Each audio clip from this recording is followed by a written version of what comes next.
तो लॉट से कहता है कि प्रकृति को देखो, प्रकृति को समझो और प्रकृति तुम्हारे ऊपर सारे रहस्य खोल दे। तो पूरी सृष्टि में जो प्रकृतिवाद का एक हंगामा देखते हो, उसका जनक जो उसका मूल है पूरी दुनिया के कॉन्सेप्ट में, वो है लॉट से। ठीक है, लॉट से ने एक और बड़ी अच्छी ताओ के मानी जानते हो क्या होता है? ताओ के मानी को जानते हैं क्या होता है? ताओ माने होता है रास्ता, द पाथ, द वे। उसने अपने धर्म को ही कहा वे, लेकिन कौन सा वे? वो अजीब बात है कि उसके नियम ही नहीं है कोई। वो कहता है नियम विहीन नियम। बड़ी मजेदार बात, राजनीति के लिए अद्भुत बात कही थी लॉट से ने।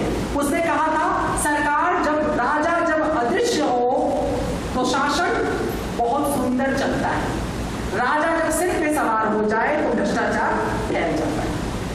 इसको याद रखना, 2500 साल पहले की बात है, मगर भारत में अभी भी लागू हो रही है।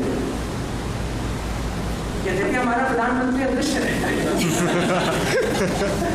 लेकिन बावजूद उसके बड़ी कीमती बात है कि शासन तब अच्छा है, राजा माने जब तुम्हारे ऊपर शासक डंडा लेने की, मतलब प्रजा अनुशासित यदि हो गई तो शासन अपने आप अच्छा है। और यदि डंडा लेकर दिन भर चलना पड़ रहा है, इसका मतलब कि प्रजा अनुशासित नहीं है, मतलब कि राजनीति देखो। लेकिन कहने का तरीका विचित्र है।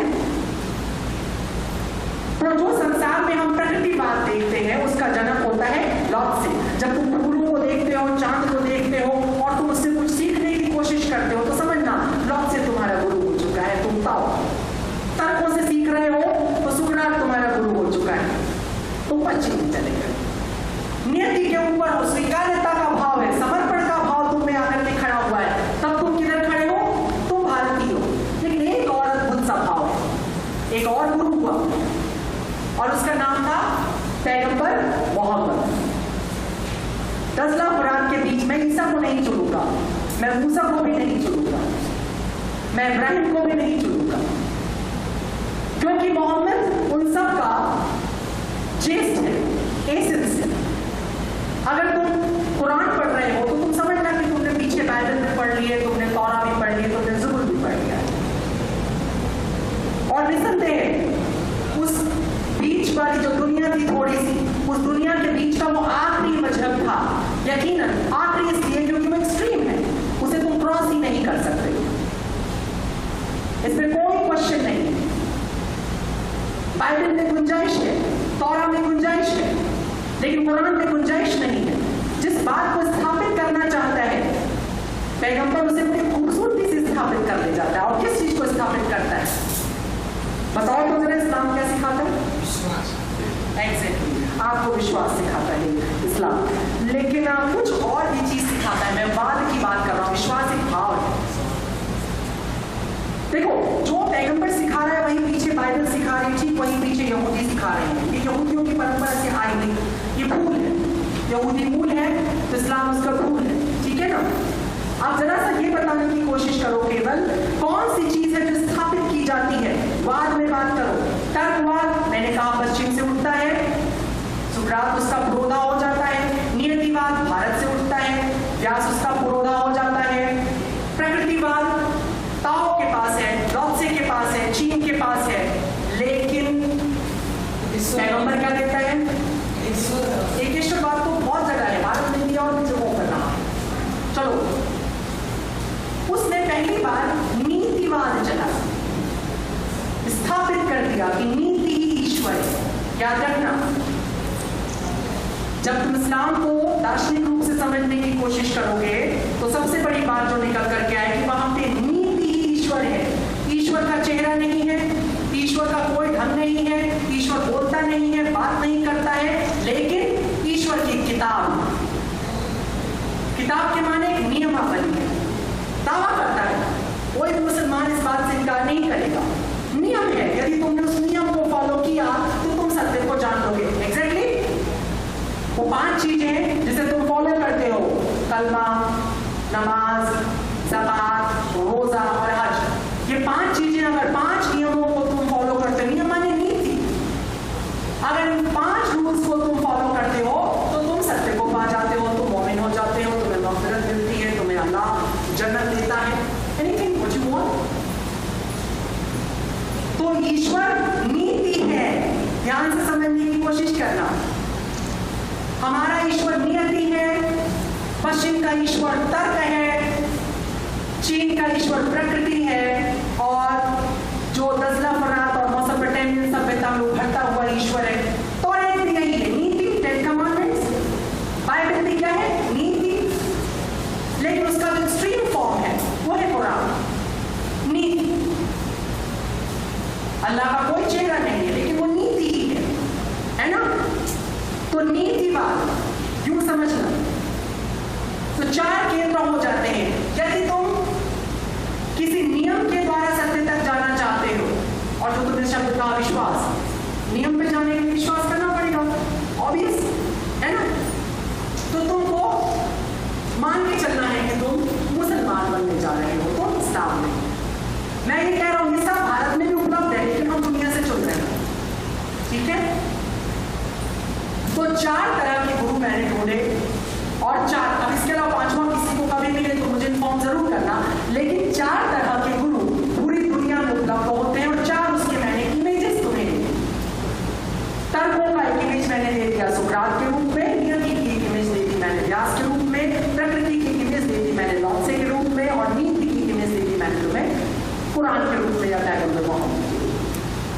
तो ये 4 परंपराएं पूरी दुनिया में गुरुओं की हैं, जिसके आधार पर गुरु शिष्य परंपरा बनती गई, ठीक है?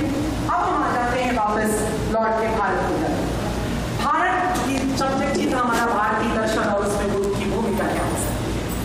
तो मैं फिर से आता हूँ व्यास के पास, और मैं निर्माण करता हूँ व्यास का प्रैक्टिकली।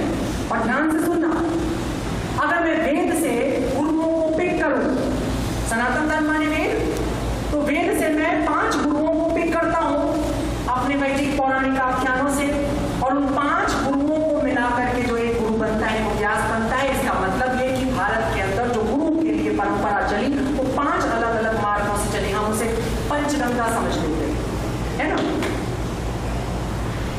5 धाराएं मिलती हैं और एक गंगा का निर्माण हो जाता है। इसलिए भारत में गंगा बड़ी महत्वपूर्ण व्यास के बाद हो जाती है। व्यास से पूर्व नहीं है, व्यास से पूर्व सरस्वती महत्वपूर्ण है, लेकिन व्यास के बाद गंगा महत्वपूर्ण हो जाती है, क्योंकि व्यास ने जिस गंगा की रचना की थी, जिस भारत की रचना कर रहा था, जिस भारतीय धर्म की रचना कर रहा था, उसमें 5 गंगा शामिल थी, और व्यास ने इसको प्रमाणित कर रखा। ये मत समझना कपूर कल्पनाओं की मैं बात करता हूँ।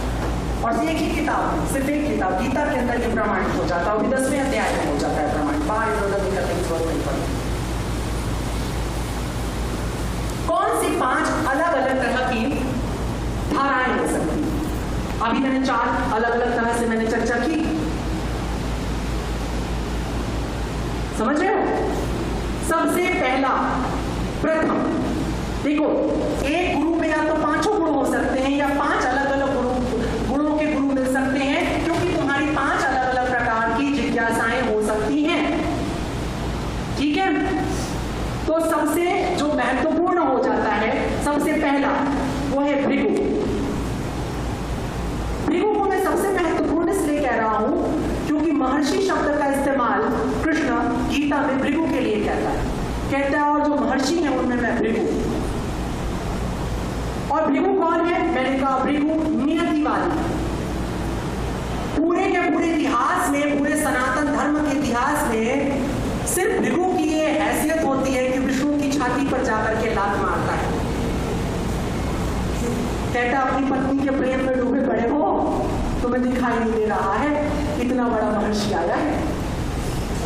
और उसके बाद भगवान विष्णु भृगु की चरण सेवा करते हैं, और कहते हैं कि भगवान का जो नारायण की, जब आप दक्षिण में जाओगे तो नारायण की जितनी प्रतिमाएं मिलेंगी, उन प्रतिमाओं के अंदर तुमको ये दिखाया जाएगा कि विष्णु के सीने पर भृगु के चरणों के निशान है। माने कितनी स्थापना की गई, और इतनी स्थापना इसलिए की गई क्योंकि भृगु ने एक अद्भुत सिद्धांत दिया भारत को, और वो है नियति का सिद्धांत। नियति सर्वोपरि हो। और व्यास के पास जो पहली गंगा निकल करके आती है वो काल की है, नियति, और ये सबसे बड़ी है। गीता में कृष्ण जब अपने सर्वोच्च चेहरे पे पहुंचता है, सर्वोच्च शिखर पे पहुंचता है, तो वो काल का स्वरूप हो जाता है, होता है ना। जब वो अपना कहता है ना, मैं अपना वास्तविक रूप तुझे दिखाता हूं, तो शिखर पे पहुंचकर वो क्या हो जाता है, वो नियति का प्रत्यक्ष चेहरा हो जाता है, होता है ना। सब उसमें जी रहे हैं, सब उसमें मर रहे हैं, सब उससे बन रहे हैं, सब उसमें बिगड़ रहे हैं। इतना भयानक कि अर्जुन कहता है मैं टॉलरेट नहीं कर सकता, मैं बर्दाश्त नहीं कर पा रहा हूं, इसे खत्म करो। काल ऐसा ही है। बहुत सारे लोग कई बार मेरे पास उल्टी दिखाना तो कहते कि देखिए बहुत ज्यादा गड़बड़ वाली बात मत बताइए, तो फिर आप सुनने क्या आए थे, वही बातें जो आप सोच करके आए थे मैं सुना दूं, तो इसलिए आधे लोग मेरे पास से जाने का फिर दूसरे किसी ज्योतिषी को दिखाते हैं।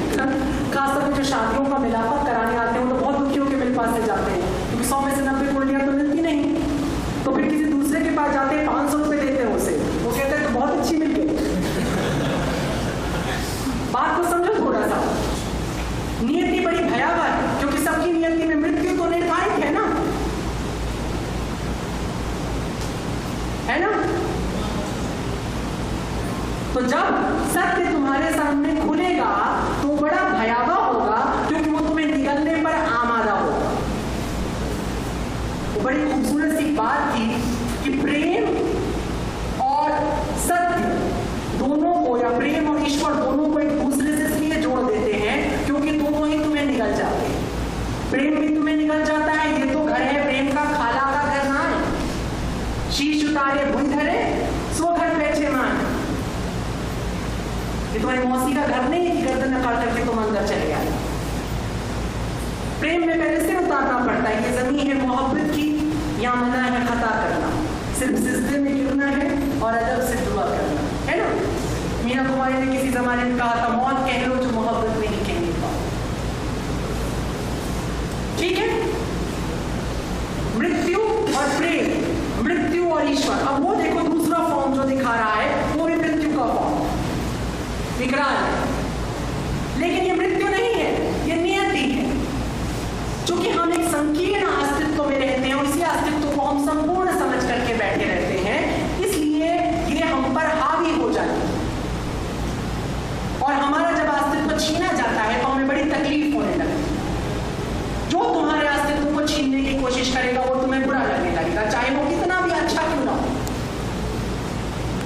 इसलिए सारे गुरु जो अच्छे गुरु होंगे सब बुरे लगते हैं, और जितने नकली गुरु हैं बड़े अच्छे लगते हैं, क्योंकि नकली गुरु तुम्हें कंसोल करता रहता है, तुम्हें सांत्वना देता रहता है। Yes yes right. देखो जितने क्या कहते हैं राजनीतिक गुरु होते हैं सब हमेशा कहते हैं बिल्कुल ठीक, बिल्कुल ठीक, बिल्कुल ठीक, तुम कुछ करके आ जाओ, वो कहेंगे बिल्कुल ठीक मैं हूं ना, क्योंकि उनको तुम्हारे सुधार में कोई इंटरेस्ट नहीं है, उनका इंटरेस्ट है तुम्हारी दासता में।